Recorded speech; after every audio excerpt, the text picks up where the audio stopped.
coin de Sainte-Catherine et rue de la Montagne. C'est vraiment féerique et c'est une excellente idée. Le concept, l'idée est venue d'où? En réalité, c'est vraiment Steve qui l'a eu.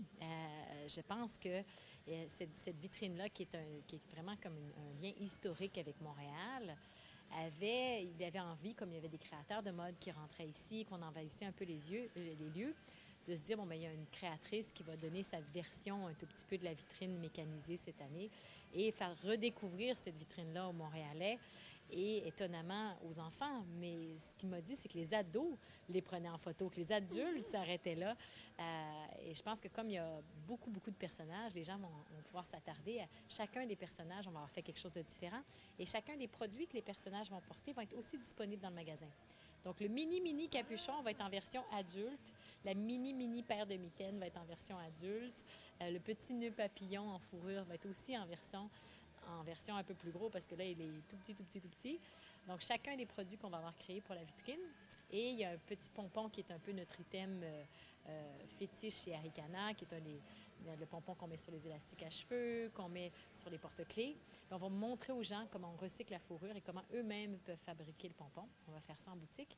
Et tous les pompons vendus sur tous les comptoirs, il y aura un montant qui va être versé à une fondation d'aide aux mamans enceintes.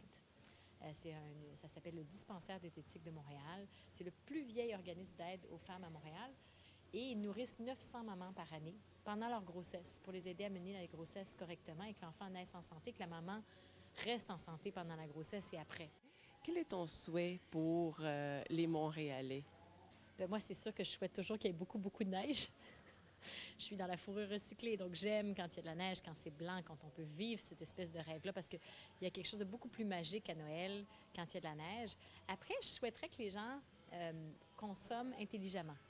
C'est sûr que ça fait partie. Moi, je suis une créatrice de mode, j'aime rêver, j'aime que les gens se sentent belles, se sentent bien, mais je sais que tout l'impact de la consommation à Noël peut avoir un impact sur la société. Donc, de consommer justement du créateur québécois, des produits locaux, que ce soit au niveau de la nourriture, que ce soit au niveau du vêtement, bien, ça a un impact. Si tout le monde, pendant l'immense consommation des fêtes, fait attention à ça, l'économie, après les fêtes, va s'emporter beaucoup mieux au Québec. Merci beaucoup, Mariusz. Merci.